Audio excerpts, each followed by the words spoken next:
Assalamu alaikum. We are going to start pathology, and the first topic is cellular injury. Cellular adaptations या growth adaptations जो होती हैं वो क्या होती हैं? It is increase, decrease or change in the stress of an organ that result in growth adaptations. So definition या understanding of cellular adaptation के लिए क्या है कि these are the reversible changes that can be physiological, for example uterine enlargement during pregnancy, और pathological myocardial hypertrophy secondary to systemic hypertension. If stress is excessive और persistent, adaptation can progress to cell injury, for example significant left ventricular hypertrophy leading to myocardial injury and heart failure. इसको जो है वो easy wording में क्या है कि cellular adaptation क्या होता है कि ये सेल के अंदर ऐसे रिवर्सिबल चेंजेस होती हैं, ठीक है, जो फिजियोलॉजिकल भी हो सकती हैं, ठीक है, नॉर्मल फिजियोलॉजिकल प्रोसेस भी हो सकता है और पैथोलॉजिकल भी हो सकती हैं, ठीक है. और ये होती क्यों है? स्ट्रेस की वजह से या एक्सेसिव या परसिस्टेंट जब सेल के ऊपर जो है ना वो स्ट्रेस जब इंड्यूस होता है, ठीक है, तो उसकी स्ट्रेस के रिस्पॉन्स के तौर पे जो सेल अपने आप को अडेप्ट करता है, ठीक है, उसको हम कहते हैं सेलुलर एडेप्टेशंस.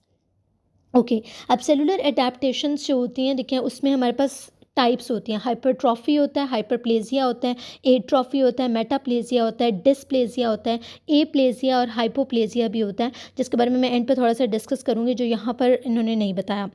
तो हाइपरट्रॉफी क्या होता है? What is hypertrophy? हाइपरट्रॉफी ये है कि increase in the size of the cell. Hypertrophy क्या होता है?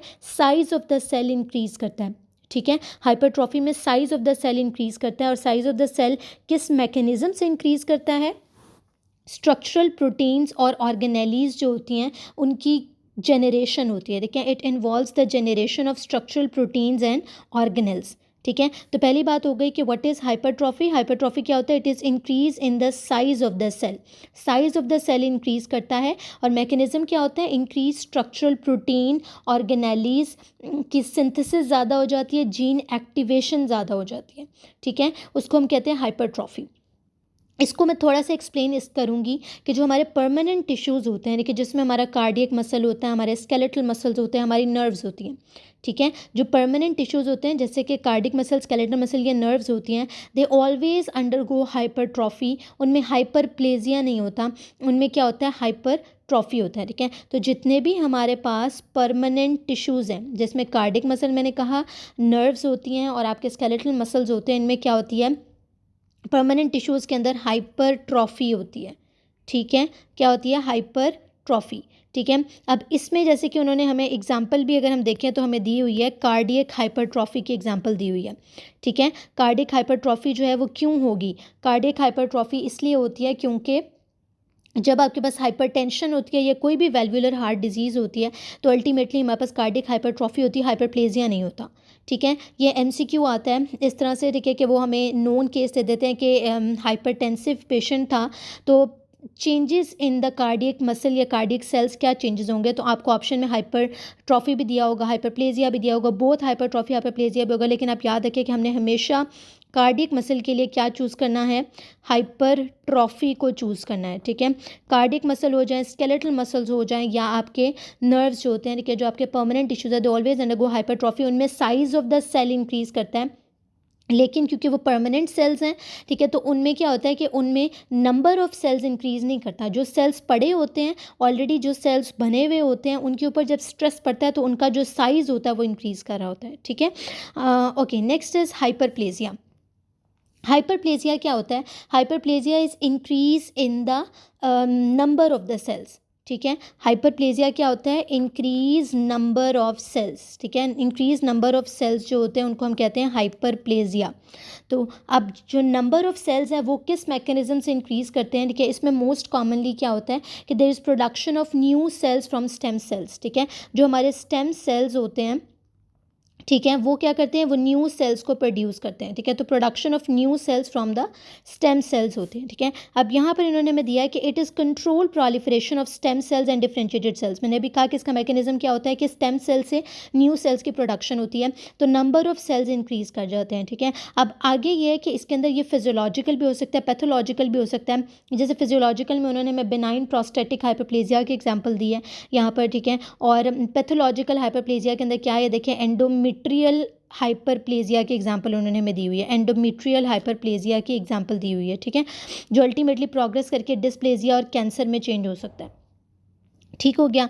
ओके, सो नेक्स्ट जो हमारे पास इंपॉर्टेंट पॉइंट है वो हमारे पास आ जाता है कि एट्रॉफी क्या होता है। ठीक है, एट्रॉफी क्या होता है, अब एट्रॉफी होता है कि decrease in tissue mass due to decrease in size. ठीक है, एट्रॉफी में क्या है कि सेल का साइज भी कम हो जाता है, सेल का नंबर भी कम हो जाता है, decrease in the size and the number of the cell होता है।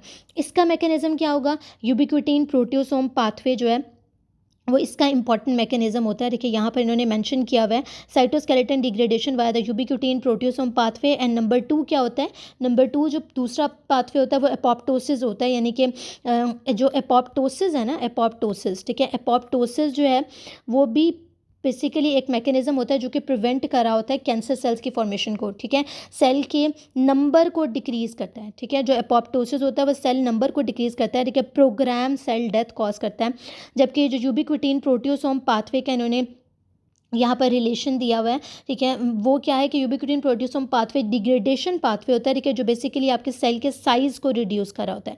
तो अल्टीमेटली क्या होता है कि टिश्यू का जो मास होता है वो कम हो जाता है। जब टिश्यू का मास कम होता है तो टिश्यू क्या हो जाता है, एट्रॉफी हो रहा होता है। ठीक है, ओके, इसके कॉजेज़ में क्या है, disuse atrophy, denervation atrophy, loss of blood supply हो सकता है, लॉस ऑफ हार्मोनल स्टिमुलेशन हो सकता है, पुअर न्यूट्रिशन हो सकता है ये।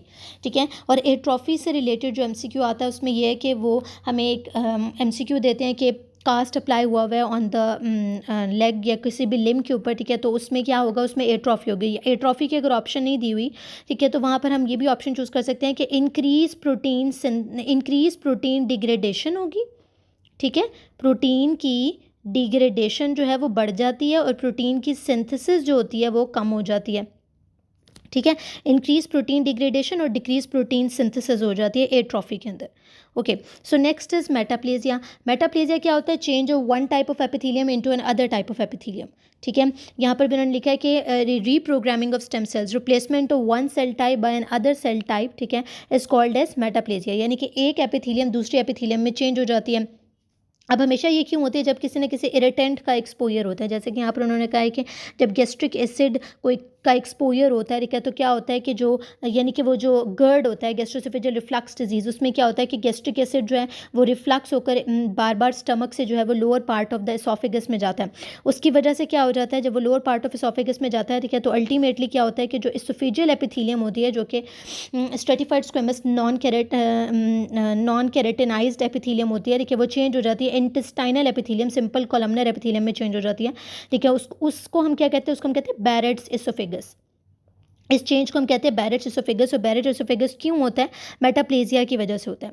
ठीक है, तो ये एक एग्जांपल हो गई। ठीक है, अब वो कह रहे हैं कि जो मेटाप्लेजिया होता है ये प्रोग्रेस कर सकता है डिस्प्लेजिया में, और डिस्प्लेजिया जो है वो क्या है, मेलिग्नेंट ट्रांसफॉर्मेशन होती है विद परसिस्टेंट, अगर परसिस्टेंट रहेगा जो भी उसका कॉज था, जो भी उसका इरिटेंट था, जो भी परसिस्टेंट इंसल्ट अगर रहेगी तो वहाँ पर क्या हो जाएगा, बैरेट्स एसोफेगस अल्टीमेटली वो कह रहे हैं कि प्रोग्रेस कर सकता है। ठीक है, टू डिस्प्लेजिया एंड कार्सिनोमा। ठीक है, जैसे उन्होंने कहा कि बैरेट्स एसोफेगस जो है वो प्रोग्रेस करके एसोफेजियल एडिनो कार्सिनोमा कॉज करता है। ठीक है, एक और एग्जांपल उन्होंने हमें दिया है कि metaplasia of the connective tissue can also कर। कनेक्टिव टिश्यू मेटाप्लेजिया में माइसाइटस ऑसिफिकेंस होता है, formation of bone with in the muscle after trauma. अब इसका एमसीक्यू कैसे आया हुआ है, इसका भी एक एमसीक्यू पास पेपर्स में आया हुआ है, जिसमें वो कहते हैं कि ट्रॉमा के बाद क्या हुआ कि मसल के अंदर ना आर्म का मसल दे देंगे, शोल्डर आर्म की बात कर लेंगे या लेग की बात कर लेंगे, उसमें वो कहेंगे कि वो आपको एक हार्ड बॉल या एक हार्ड मैस फील हो रहा है। ठीक है, तो ट्रॉमा के बाद अगर हार्ड मैस फील हो रहा है और वो खुद ही रिजॉल्व हो जाता है आफ्टर फ्यू मंथ्स, ठीक है, तो वो क्या होगा, माइसाइटस ऑसिफिकेंस। और एग्जांपल किसकी होगी, मेटाप्लेजिया की एग्जांपल होगी। ये भी एमसीक्यू आया हुआ है। Okay, so next is dysplasia. Dysplasia क्या होता है, it is disordered pre cancerous epithelial cell growth not considered a true adaptive response. ठीक है, तो ये क्या है, डिस्प्लेजिया जो वो प्री कैंसरस ग्रोथ होती है, ठीक है। इट इज़ करेक्टराइज्ड बाय, अब हमें कैसे पता चलेगा कि सेल के अंदर डिस्प्लेजिया के कुछ करेक्टरिस्टिक फीचर हैं। सबसे पहले loss of uniformity of the cell size और सेल शेप जो है वो आपकी चेंज हो जाती है, यानी कि प्लियोमॉर्फिज्म। पहली चीज़ क्या होगी, प्लियोमॉर्फिज्म हो जाता है, ठीक है। नंबर 2 हमारे पास आ जाता है प्लियोमॉर्फिज्म के बाद के लॉस ऑफ टिश्यू ओरिएंटेशन और न्यूक्लियर चेंजेस हो जाती है, यानी कि increase nuclear to cytoplasmic ratio हो जाती है और क्लम्प्ड क्रोमेटिन, ठीक है। न्यूक्लियर टू साइटोप्लाज्मिक रेशो ज़्यादा हो जाती है, दूसरा पॉइंट हो गया, ठीक है। उसके बाद क्या है, माइल्ड एंड मॉडरेट डिस्प्लेजियाज होते हैं, they do not involve the entire thickness of epithelium but may regresses with elevation of inciting cause, ठीक है। और severe dysplasia often become irreversible and progress to carcinoma in situ. कहते हैं कि जो mild और मॉडरेट डिस्प्लेजियाज होते हैं, ठीक है, वो रिग्रेस हो सकते हैं, ठीक है। अगर आप कॉज को रिमूव कर दें, ठीक है, तो वो क्या होते हैं, वो आहिस्ता आहिस्ता रिग्रेस हो जाते हैं, वापस चले जाते हैं, रिवर्स हो जाते हैं। लेकिन जो सिवियर डिस्प्लेजिया होता है वो इरिवर्सिबल होता है, वो रिवर्स नहीं हो सकता और वो प्रोग्रेस करता है आगे, कार्सिनोमा इन सिटू कॉज कर देता है। और यूजुअली ये प्रोसीड करता है, देखिए हम प्रोसीड का मतलब ये कि पहले मेटाप्लेजिया हुआ, उसके बाद डिस्प्लेजिया हो सकता है और डिस्प्लेजिया की वजह से आगे कार्सिनोमा में जा सकता है। या फिर क्या होता है कि जो पैथोलॉजिकल हाइपरप्लेजिया होता है वो अल्टीमेटली डिस्प्लेजिया कॉज कर सकता है और आगे हमारे पास जो है वो कैंसर कॉज कर सकता है, ठीक है। तो इसलिए डिस्प्लेजिया जो है वो एक pre cancerous epithelial cell growth होती है, ठीक है। ओके अब यहाँ पर उन्होंने हमें सिंपल सी डायग्राम भी दिखाई हुई है जिसके ज़रिए हमें पता चला कि अगर एक तरफ हाइपरप्लेजिया क्या था, हाइपरप्लेजिया था increase in the number of cells, ठीक है। Hypertrophy increase in cell size, ठीक है। और atrophy decrease in cell size and cell mass, ठीक है। ये सारे क्या होते हैं, ये सारे जो हैं वो ये सारे जो है हमारे पास सेलुलर एडाप्टेशंस होती हैं इन रिस्पॉन्स टू स्ट्रेस, ठीक है। अच्छा अब क्या होता है कि अगर हम नीचे से देखें, ठीक है, तो ये एक नॉर्मल सेल था, नॉर्मल सेल के अंदर ही ये अडेप्टेशंस हुई कि हाइपरप्लेजिया हो गया, हाइपरट्रॉफी या एट्रॉफी होगी, ठीक है। तो बेसिकली ये यहाँ से स्टार्ट हो रही है, डायग्राम को अगर हमने समझना है। ये नॉर्मल सेल है, ये क्या हुआ, जब कोई भी उसके ऊपर स्ट्रेस पड़ा या तो वो हाइपरट्रॉफी हो जाएगी, हाइपरप्लेजिया होगा, या एट्रॉफी हो जाएगी, ठीक है। अगर वो सेल उसको अडाप्ट, ये रिवर्सिबल चेंजेस है, लेकिन अगर वो परसिस्ट करता है, ठीक है, तो अल्टीमेटली इरिवर्सिबल टू अडाप्ट हो जाता है, तो इरिवर्सिबल इंजरी हो जाएगी जिसमें नेक्रोसिस या एपोप्टोसिस आ जाता है, ठीक है। इसी तरह से यही नॉर्मल सेल जो होता है, ठीक है, दूसरी तरफ अगर हम पाथवे देखें तो ये नॉर्मल सेल में क्या होता है कि अगर इसका सेल स्ट्रक्चर चेंज हो जाए तो डिस्प्लेजिया, अगर सेल की टाइप चेंज हो जाए, one type of epithelium changes into another type epithelium, तो मेटाप्लेजिया, और अगर सेल का टाइप और स्ट्रक्चर दोनों चेंज हो जाए तो उसको हम क्या कहते हैं, नियोप्लेजिया कहते हैं। नियोप्लेजिया तो पूरी एक कैंसरस कंडीशन होती है, ठीक है, कैंसर को ही हम कहते हैं नियोप्लेजिया, और ये इरिवर्सिबल कंडीशन होगी, ठीक है, ये वाली। और जो डिस्प्लेजिया वो माइल्ड टू मॉडरेट होता है तो वो रिवर्सिबल होता है किसी हद तक, लेकिन अगर वो भी सिवियर डिस्प्लेजिया हो जाए तो वो भी रिवर्सिबल नहीं रहता। तो ये सेलुलर इंजरी, सेलुलर एडेप्टेशंस थी। आई होप ये आपको क्लियर हो गए होंगे। Thank you very much.